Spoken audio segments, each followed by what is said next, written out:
The next item is the technology support purchase for assessment testing. Mr. Eads, I'll allow you to get started and introduce Dr. Dattery and Mr. Ronner. Thank you, President DeWitt. I'll make an opening comment, then I'll let our team members comment. Going back to last year when we participated in the pilot programs for CMAS, we began to evaluate whether or not we could actually achieve all of the assessments required in the window. And based in large part on that data and what we know about scheduling and how these assessments are scheduled, we determined that we could not actually meet it. So we were really scratching our heads with what we would do to meet the requirements inside of the window without additional hardware. So without, I don't know if I'm stealing thunder or not, but I will just say that we were fortunate in that the district's growth exceeded our projection by a little over 200 students. We're submitting those numbers to CDE and we believe they'll hold up, and additional students means some additional funding. We've used a significant portion of that to hire additional teachers because we have additional students after all, but not 100% of it. So what we're proposing tonight is to use some of that funding to buy the technology based on our assessments and evaluations of what we need to actually meet the testing window. This is a minimum purchase to allow us to meet that window to be funded from growth money. So that's what we're proposing tonight. With that, I'll turn it over to, but it's a long story and it's been going on since last year, but feel free to repeat what I said for emphasis. Any place that seems appropriate. So. Well, thank you, Superintendent Eads. Joe and I will just add a few things to what you shared already, and no need to state it again. But just as you know, the purchase that we are bringing to you tonight includes 13 computer laptop carts with 30 computers each, 30 laptops each. Also, it is about installation of wireless access points at 14 different locations, and we will be looking to replace wireless capabilities at 6 of our schools as well. This technology purchase brought before you tonight includes $259,958. That includes the laptop carts, the laptops themselves, and the additional access points.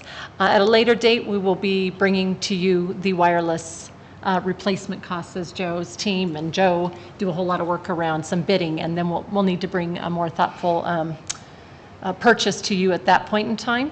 But what we bring to you tonight is about laptop carts, and access points. You're going to add something to that? Yes, I am. Okay, so great. Tonight's purchase, if you look at the purchase orders, for 360 laptops to actually execute the testing. And the reason we're suggesting them now is so Joe and his crew can have time. Each one of those has to be set up, programmed, and gotten ready to go. The wireless access points, the bidding is underway for that now, and I believe, Joe, if you want to give the numbers on that or what you think it will cost and how many access points. The bidding is not complete for that. That'll come on the 24th. But in order to make these carts and the other devices in the building useful, we've got to strengthen our wireless. And I'll let you go ahead with talk about the wireless access points, numbers of locations and numbers of points that we have to add. So. Yeah, we will be doing or performing complete wireless replacements at seven different facilities and doing expansions at 7 other facilities besides those for a total of 428 access points, which actually will bring the district's total up to about 1,000. So we'll have, once this project is complete, we will have very good wireless coverage in the vast majority of our facilities and quality wireless equipment in all of our facilities. The only thing that I would like to add to this, and then we can take any other questions you might have as well, but just in thinking and realizing that in addition to the assessment uses of this technology, our schools are going to be able to utilize the hardware and the infrastructure that Joe has just shared with you throughout the entire year for additional instructional purposes, much of what we even just talked about and spoke with Ms. Van Soest around with our students, as well as our blended learning initiative and the work of just the everyday classroom implementation of technology in the classroom. So this one-time purchase will continue to truly propel us forward in that work and support our students not only in state assessment requirements and to meet the expectations of that within the windows that are provided to us by the state, but also support our learning throughout the entire school year with this purchase. Well, this is an action item, so at this time I'll accept a motion and grab a second, and then we can discuss and ask questions. I move that the Board of Education of Wall County School District 6 approve the purchasing authorizations for JAR Systems LLC for power management carts in the amount of $34,440 and for Dell Incorporated for 360 laptop computers to accommodate CMAS and Park assessment testing in the amount of $225,518.40 as presented. Second. It's been moved and seconded. Mr. Hall? Comment? She was first. As you wish. I'm just trying to grab names as I spotted them. Dr. Richard, pardon me. Actually, Dr. Dattery, I was going to be asking about the use of them, that it wasn't just for testing, but throughout the year, so I can turn that off. Okay, thank you. Good. Mr. Hall, thank you for being gentleman. On the, so the only addition to this is for the wireless expansion and the new wireless hubs and so forth, that project? No, go ahead. Yeah, that project, that part of the project is actually being bid right now by our finance department. So we will be bringing that portion of the project to you at a later date. Do you have any idea soon. what the AFE for that's going to be? I'm sorry, sir? Do you have any idea the approximate AFE for that? It's going to be close to $260,000. Okay. So then my question would be, is there enough of the money from the $1.5 million to cover all of this, all of that, plus the hiring of the new teachers? I can answer that. This would take about 80% of that growth money, and I'd like to leave a little cushion in case we're a little off on the number. But we've spent approximately $600,000 on staff. You're going to see about $300,000 or $259,000 tonight. And then, as Joe mentioned, another $260,000. So we should have a couple $100,000 of room in case there's another one-time purchase the board would like to see, or we could make a recommendation on that. And I do want to emphasize that this is year-round technology. This is a very serious wireless upgrade. We've been struggling. I think through E-rate we did our original set of wireless installations, which was dribs and drabs, a little bit at a time, only in parts of the schools and only in schools that qualified for that funding source. This is a real upgrade that will make all of the devices, the iPads from the Success Foundation and any other wireless device, much more useful across our whole district. So it's a very serious and important upgrade for our future. Yeah, I agree, and we need it. I just wanted to confirm that there were the funds from the additional student growth or anticipated PPR revenue were sufficient to cover all the AFE on this, so that we wouldn't have to go looking somewhere else in the budget. This should cover it, and with a little room to spare. So. And you'll see that we should have that bid and that contract ready for the next board meeting for the wireless access points. I do want to ask Joe, how are you installing 428 access points between now and March? How are you installing them? Who's doing the work? One at a time.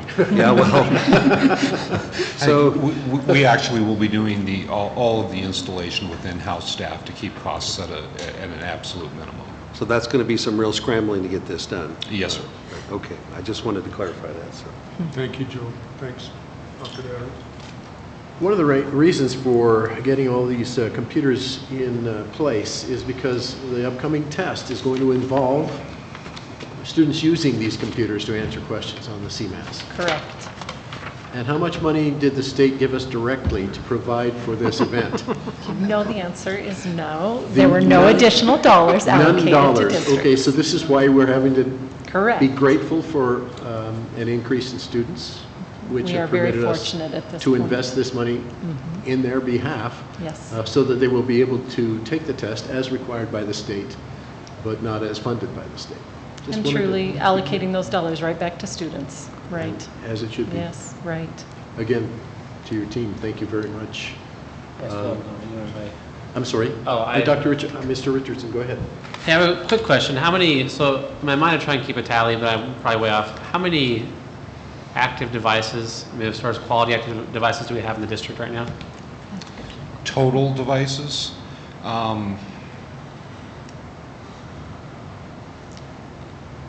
about 7,500.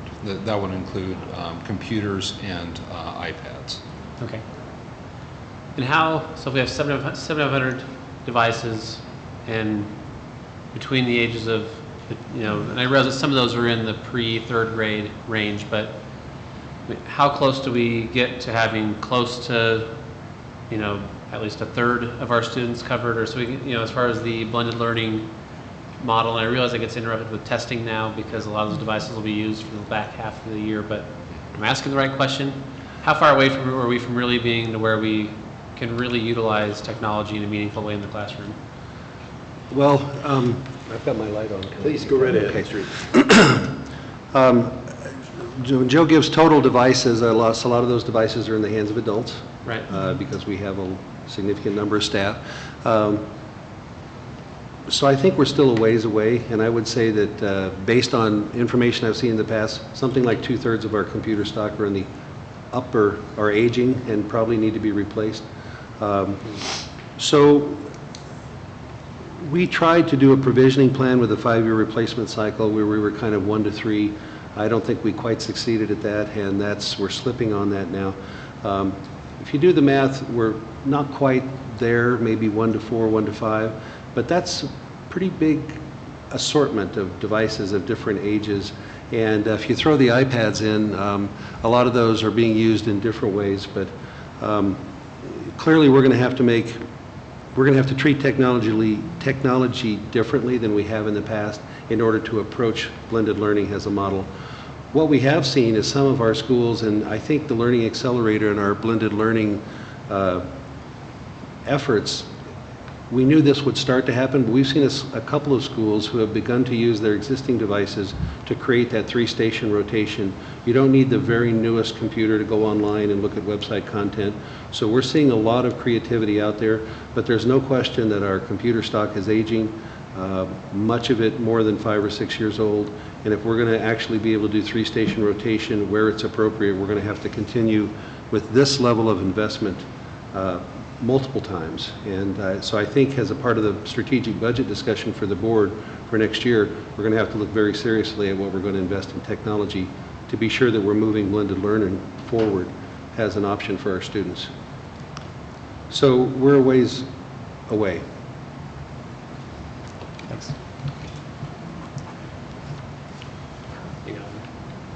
I'm sorry. Oh, I didn't see a light. I was Wayne's light. That was my light. Oh, okay, I'm sorry. okay, good deal. The ghost lights are floating. Well, I believe we have moved and seconded this, and I'll call for a roll call, please. Mr. DeWitt? Aye. Mr. Haefele? Aye. Mr. Hall? Aye. Dr. Richard? Aye. Mr. Richardson? Aye. And the motion carries 5-0. Thank you. Thank you both very much.